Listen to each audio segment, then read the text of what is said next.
When I bought a new house, out of the blue, a truckload of stuff arrived. Bob said loudly, "From today, you're supporting my parents. If you have a problem with it, we're gonna divorce." And he snorted proudly. Finally, I can really divorce him. I won't have to suffer anymore. Thinking that, tears unexpectedly welled up in my eyes. Seeing me cry, Bob looked puzzled and leaned in, examining my face. It was always Bob who acted without considering others. So, I should be allowed to speak my mind. All right then, I'll proceed with the divorce paperwork. You're lying. I placed the business card of the divorce attorney I had on hand on the table. Bob looked shocked, his eyes darting around as if he didn't know what to say. I can't put up with Bob's selfishness. He never listens and never reflects on his actions. I don't want to be with someone like that. Seeing that Bob wasn't accepting the idea of divorce, I decided to tell him something. Hearing that name, Bob looked terrified. When I spoke to that person and explained the situation, Bob just kept making excuses. My name is Katherine Johnson, a 32-year-old woman. I work as an office employee. On the other hand, my husband, Bob Johnson, works in elderly care on a shift basis. I work regular hours, but Bob switches between day and night shifts. We met back in high school when Bob transferred to my school. He was a hard worker in middle school, participating in extracurricular activities and was part of the main team since freshman year. The high school I attended was known for its strong focus on clubs and teams. They always secured the top 3 positions in any competition. Not only in clubs, but the school also had students who excelled academically. I wasn't sure if it was the natural environment or if the teachers made it that way, but it was a great setup for someone like me who wanted to go to college. Then, one day, a transfer student came to our classroom. The room was buzzing with excitement about whether the transfer student was a boy or girl, and during the morning assembly, the student was introduced. Following the teacher's instruction, the transfer student introduced himself. "I'm Bob Johnson. Nice to meet you all." "All right, everyone, be nice to him. Bob, take that empty seat at the back." "Yes, got it." Bob walked over and took the seat next to mine. Later, the teacher assigned me to show Bob around the school. From that day, Bob and I started talking a lot. He was quiet and I, hating silence, would always start conversations. Seeing this, our classmates would sometimes ask if we were dating. One day, out of the blue, Bob casually said, "Yeah, we're dating. Didn't you know?"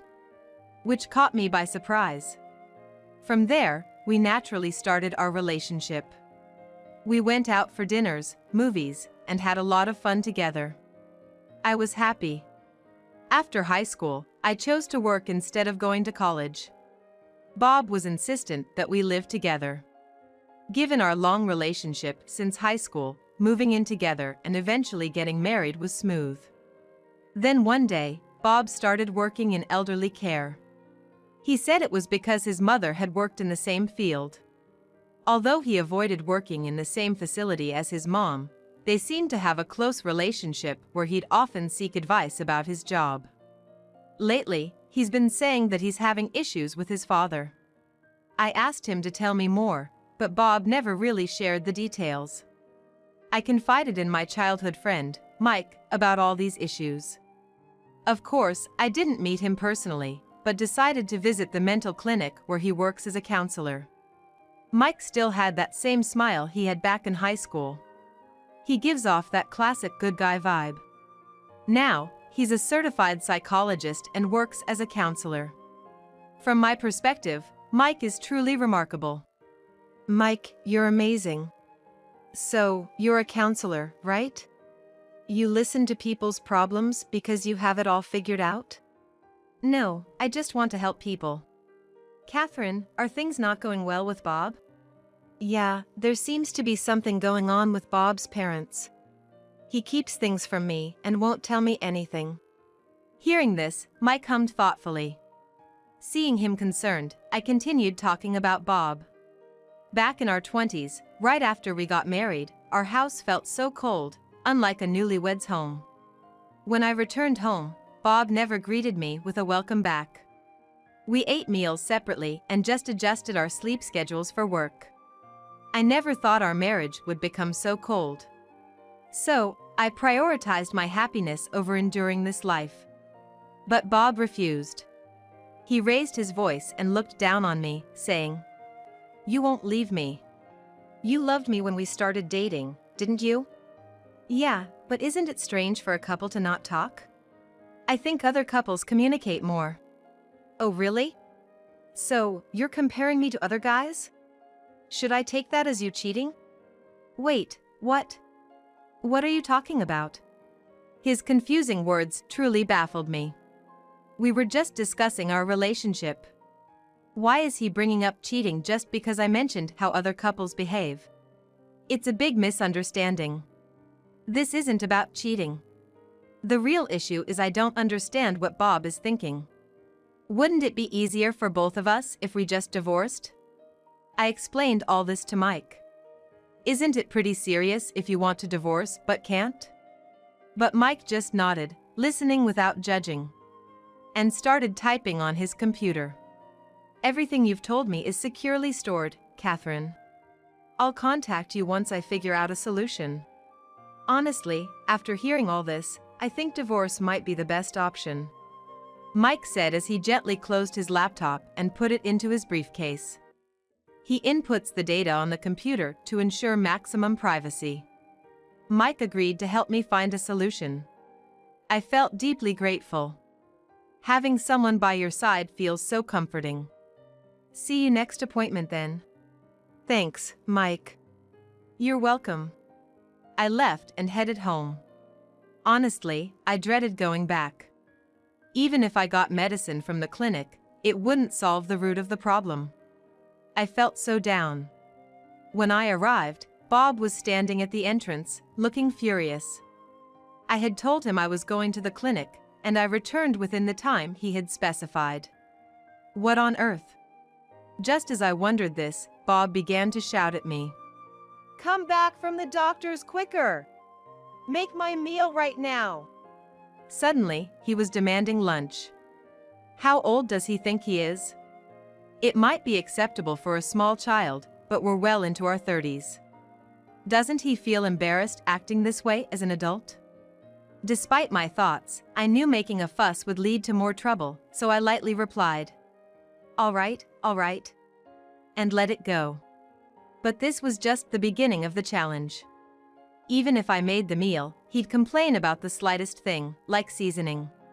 You might think he should just cook for himself, but whenever Bob feels lonely, he becomes unreasonable. This had been his way since we started dating, so I didn't take it too seriously. Looking back, maybe if I'd patiently talked with him, I could have corrected his selfish nature. Lost in thought, I stepped inside the house and placed my shoes in the shoe rack. As I was about to start cooking after putting on an apron, Bob had another demand. "I want fried rice. Make it quick, within 5 minutes." "I can't make it that fast. Just calm down and wait a bit." "You have a problem with me? Say what you want to say. You know what'll happen, right?" His words silenced me. This pressure from him was nothing new. Since moving into this house, everything felt chaotic. Bob's dominant behavior had scared me deeply. Even though my parents believed we were a happy couple, I had been suffering daily.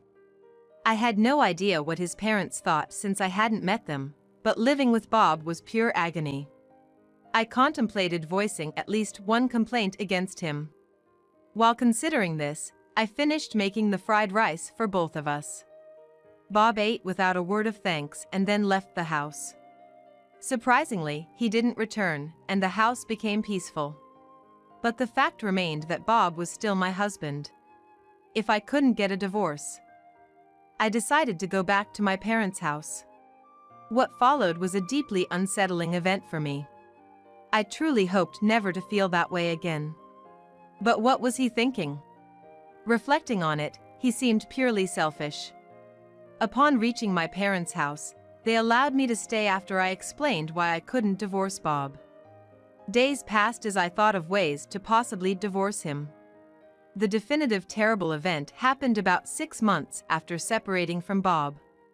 I received a call on my cell phone. The caller was Bob. Why would he contact me all of a sudden? Did something happen? After all, we're still technically a couple, so it's natural to worry. With that in mind, I answered Bob's call. Hello, it's Catherine. What do you want? Hey Catherine, long time no talk. I heard you bought a new house. Mind if I come check it out? Hearing Bob's cheerful voice after so long took me by surprise. I must be imagining things. It's probably just because I knew the old Bob that I felt this way. I took a deep breath and replied, How did you find out about the new house? I never told you anything. Oh, I heard it from your dad. He said you built a huge house. Your dad's so nice. What? I never heard anything about this. To begin with, my family's house was quite old, built in the early 20th century, and had been regularly repaired. But due to financial constraints, my parents agreed with my suggestion to build a new house. And so, while setting a budget, I started preparations to build the new house. However, it's the house I'm buying. To fund the construction of the new house, I had been saving a little bit every month. I had tried to keep it a secret from Bob and never mentioned buying a new house. But what would happen if a selfish person like Bob found out? Fearing the worst, I discussed it with my parents. Who was on the phone? It was Bob. Hey, Dad, I know I shouldn't doubt, but did you tell Bob about the new house? I didn't say a word. He's still an outsider. The decision to build the new house was something we decided as a family. Thought so. I murmured. When I checked with my mother, she said she hadn't met him since the time he came over to greet us. This suggests that Bob might have heard about it from somewhere. We, as a family, thought it was necessary to discuss this with a lawyer. We decided to consult with a lawyer we knew, who's renowned for being exceptional. That being said, we needed to move our belongings to the new house. Come moving day, we had finally finished transporting all our items. But suddenly, a huge load of stuff arrived. Wondering what it was, I turned around to find Bob checking out the interior of the new house. From today on, you're supporting my parents. If you have a problem with that, we're getting divorced. He said. He said it loudly, snorted with satisfaction, and I smiled back, genuinely relieved. Finally, a real chance to get a divorce. No more suffering. The thought alone made me tear up. Seeing me suddenly cry, Bob looked puzzled and stared. Bob had always been the one acting selfishly. So, I thought I had every right to speak harshly to him. All right, I'm gonna start the divorce proceedings now. Huh? Don't lie. I placed the business card of the divorce lawyer I had on hand onto the table. Bob looked shocked and uneasy. I couldn't put up with Bob's selfishness. He never tried to understand my feelings or reconsider his own. I didn't want to be with someone like that. From now on, let's discuss matters through the lawyer. If you're going to complain about me not being able to support your parents, Bob, then we might as well get a divorce, right? No, wait. Don't take it so seriously. Okay? When was I not serious? Most of the time, I was the one bringing up divorce. To Bob, who was consistently refusing to accept the divorce, I decided to share something additional. That piece of information was about my dedicated counselor, Mike. Ever since we separated, I had been attending counseling sessions about once a month. The things he told me during those sessions genuinely shocked me. Mike suggested that instead of being codependent on Bob, it seemed more like I had been brainwashed. Such matters might be better explained if the person themselves was present. I immediately called Mike. Typically, a counselor shouldn't come over just because they're called, but I knew Mike had the day off today. Just by telling him how close we've become, he'd understand the relationship we've built. I heard the sound of Mike, who had been waiting at my childhood home, pulling up in his car to the new house. Reacting to that noise, Bob stood up and looked outside, appearing utterly shocked. Mike and I, when it comes down to it, have been childhood friends. During our counseling sessions, he often suggested he wanted to help me in some way. I couldn't recall when it started, but he seemed to have always had feelings for me. Mike, my childhood friend who just walked into the house, briefly looked Bob up and down.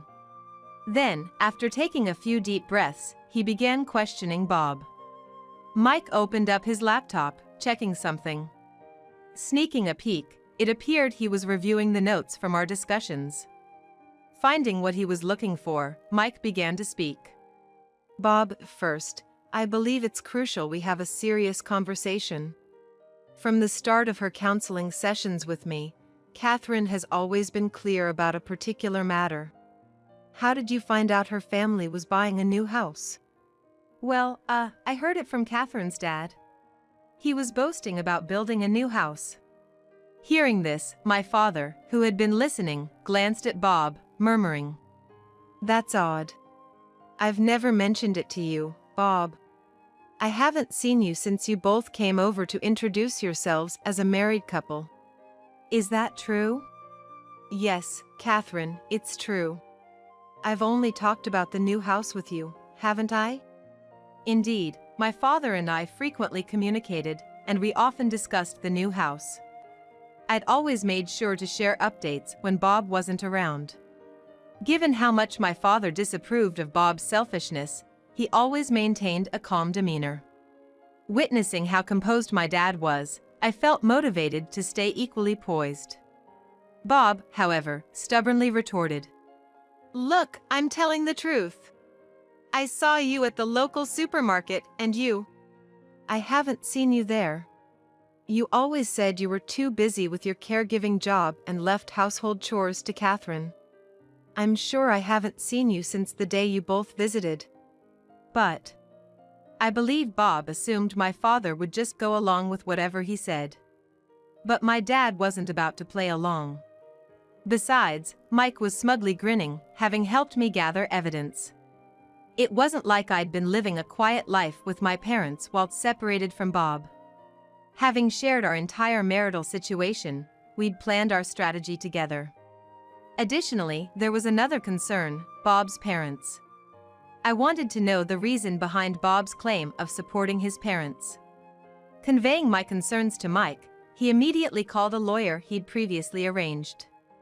Clueless Bob watched our exchange, looking rather flustered. Shortly after, the doorbell rang, signaling the arrival of our lawyer. Upon Mike's invitation, the lawyer entered our living room. "Pleased to meet you. My name is Jonathan Peterson. Today, I'm here to discuss Bob's attitude towards Catherine and the divorce proceedings." "Hold on. This doesn't make sense. Catherine, why didn't you consult with me? Aren't we a couple? We should have talked this out."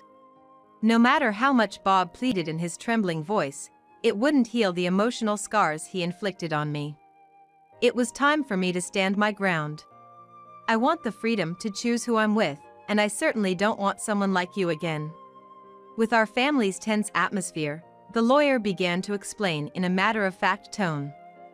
Firstly, regarding Bob's behavior towards Catherine. She got fed up with his constant complaints, proposed a divorce, but he refused. Catherine, is that correct? Yes, it is. Understood. From my findings, I've noticed something crucial. Before addressing the separation, there's another pressing matter. Are you willing to listen? Of course, if it's important, I'd want to hear it.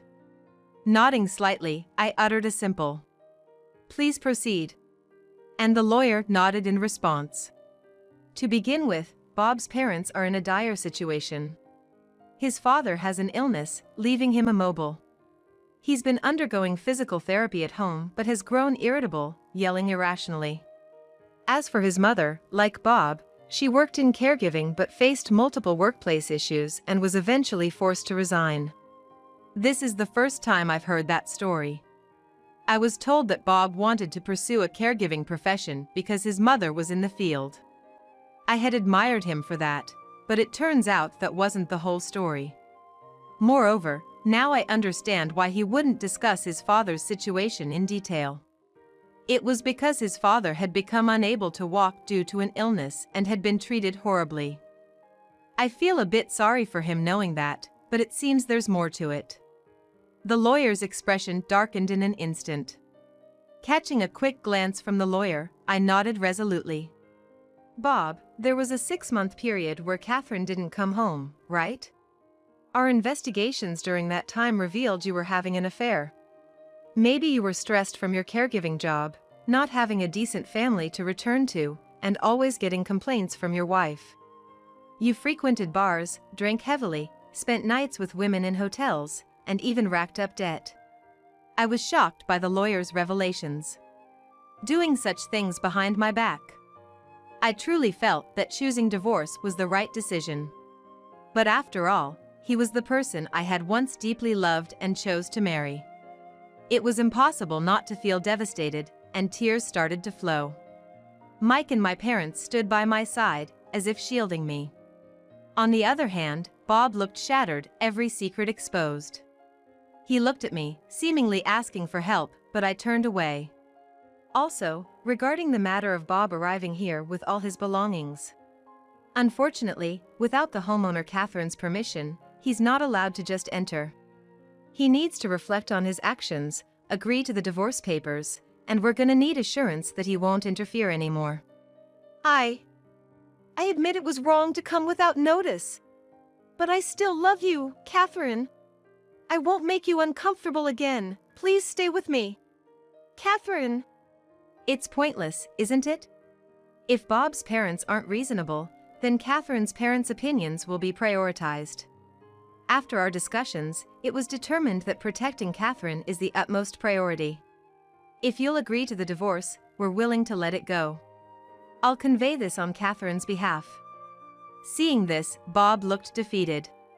With a face full of despair, Bob nodded in agreement, and his actions were closely watched by me, my parents, and Mike. Bob finally agreed to the divorce, and we all breathed a sigh of relief. I have nothing but gratitude for my parents and Mike for their support. I sincerely said, "Thank you." Afterward, I moved out of the house we once shared, leaving Bob behind. He was now responsible for all the housework. Moreover, Bob's parents moved in, and his mother began to boss him around to care for his father. Since he no longer had time for his caregiving job, he quit and began to work part-time. With his existing debts, anyone could guess he was struggling.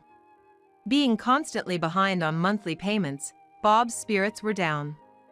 And while Mike works at a mental health clinic, he seems to have made up his mind not to counsel Bob. Back in high school, when Bob had transferred to our school, he was a very quiet person. Even to Mike, Bob didn't seem to have a bad personality. However, when treated horribly by those around him, his character became twisted. Relationships, whether with spouses, friends, or lovers, influence us greatly. You can be influenced, but not trying to correct your wrongs isn't right. Mike commented. Yeah, I just wish he'd truly reflect on his actions. I replied. Exactly, I really don't want him to commit any more wrongs. Mike added. In response to Mike's words, I deeply nodded in agreement. All I can hope for is that he sincerely reflects on his actions. Mike and I grew closer because of the whole ordeal with Bob. Thanks to that, we decided to get married. Both our families seemed to understand and accept our decision when we told them about our plans to marry. Mike moved into the new house I bought. Since we mainly worked day shifts, we often went out. We watched movies, visited theme parks, sang at karaoke bars. As we spent our happy days together, I became pregnant. I felt so blessed living a life with the person I loved. When our child is born, a new chapter of our life will begin.